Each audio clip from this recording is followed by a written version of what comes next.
আজকে আমি ইংলিশ গ্রামারের আর্টিকেল সম্বন্ধে আলোচনা করব। আর্টিকেল দুই প্রকার, এক ডেফিনাইট আর্টিকেল। ডেফিনাইট আর্টিকেল হলো দি, এবং দু নম্বর হচ্ছে ইনডেফিনাইট আর্টিকেল, অর্থাৎ ইংরেজিতে এ থেকে জেড পর্যন্ত ২৬টি বর্ণকে একসঙ্গে অ্যালফাবেট বলে। অ্যালফাবেট হলো দুই প্রকার, ভাওয়েল আর কনসোনেন্ট। ২৬টি বর্ণের মধ্যে ৫টি ভাওয়েল ও ২১টি consonant. A, E, I O U হলো ৫টি ভাওয়েল, আর এই ৫টি ভাওয়েল বাদে বাকি ২১টি বর্ণ বা লেটার হলো কনসোনেন্ট।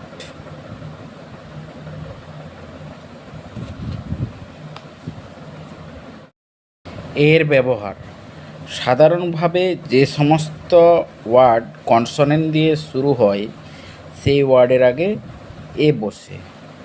যেমন এ ক্যাট, অর্থাৎ ক্যাটের সিটা হচ্ছে কনসোনেন্ট, যার জন্য এখানে এ বসেছে।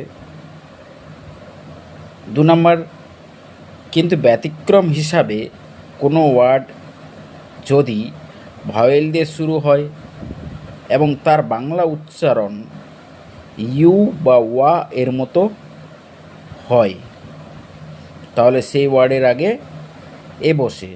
যেমন এ ইউনিভার্সিটি,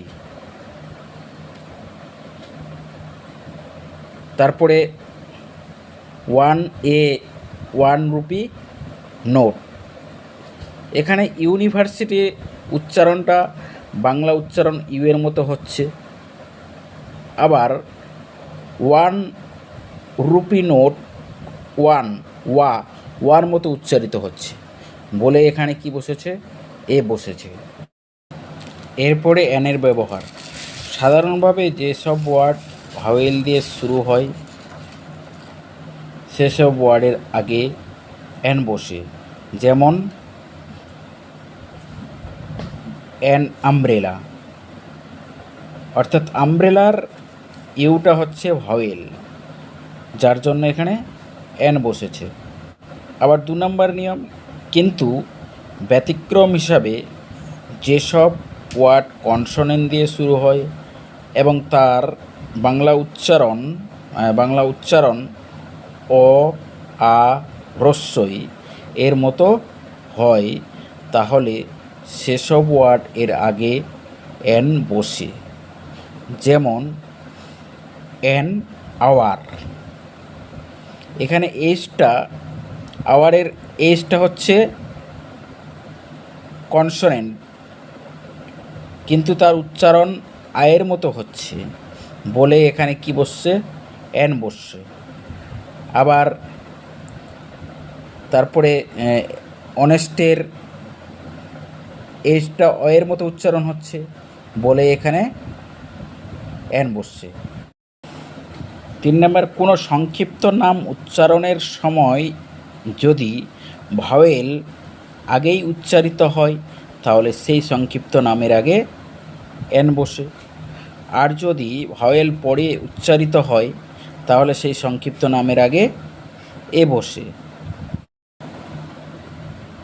যেমন এন এমএলএ,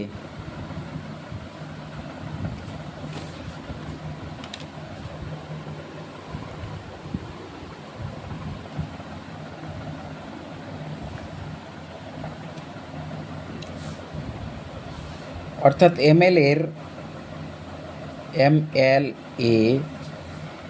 এমএলএর এমটাকে যদি আমি বিশ্লেষণ করি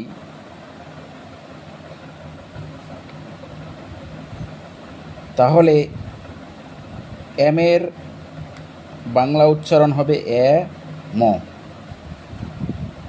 অর্থাৎ এমের বাংলা উচ্চারণ হচ্ছে এম। তো অর্থাৎ আগেই ভয়েল এ এম আসছে, তাহলে সেক্ষেত্রে কি হবে? এন এমএলএ হবে। এরপরে বিটাকে যদি আমি বিশ্লেষণ করি তাহলে অর্থাৎ বি এর বাংলা উচ্চারণ হবে ব্যারিসি, বি বি প্লাস ই। এখানে ই ভাওয়েলটা কনসোনান্টের পরে আসছে বলে এখানে কি বসছে, বি এর আগে এ বি এ। আবার যদি বলি এস ডি ও, এখানে কি বসবে, এসটাকে যদি বিশ্লেষণ করি তাহলে বাংলা উচ্চারণ পাবো এস, অর্থাৎ এখানে এটা আগেই আসছে, এসটাকে বিশ্লেষণ করলে এসটা আগেই পাবো, এটা আগেই পাবো এসের আগে, অর্থাৎ এখানে ভাওয়েল এ এসের আগেই আসছে বলে এখানে এন বসছে। তাহলে কি জানা গেল, যদি ভাওয়েল কনসোনেন্টের আগে আসে তাহলে সেক্ষেত্রে এন বসবে, আবার যদি ভাওয়েলটা পরে আসে তাহলে সেক্ষেত্রে এ বসবে।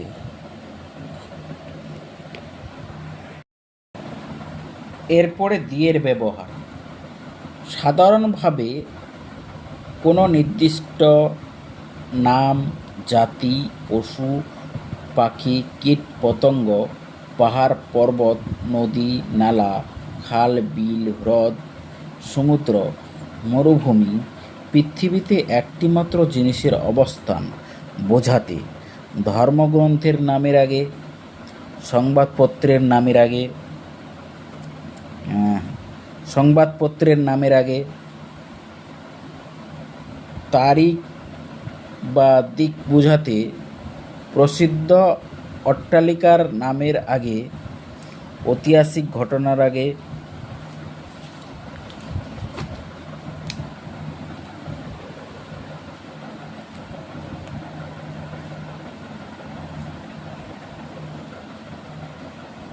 জাতি বা ধর্ম সম্প্রদায়ের নামের আগে, বাদ্যযন্ত্রের নামের আগে, সুপারলেটিভ ডিগ্রি এর রূপের আগে দি বসে। যেমন দ্য কোরআনটা হলো একটা ধর্মগ্রন্থের নাম, যার জন্য এখানে দি বসছে। আবার দ্য রামায়ণা হচ্ছে কি একটা ধর্মগ্রন্থের নাম, যার জন্য এখানে দি বসছে।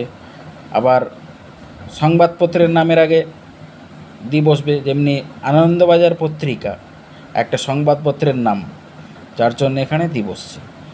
আবার দ্য গঙ্গাটা হচ্ছে একটা নদীর নাম, যার জন্য এখানে দি বসছে। পৃথিবীতে একটিমাত্র জিনিসের অবস্থান অর্থাৎ সান হচ্ছে একটাই, যার জন্য এখানে দি বসছে।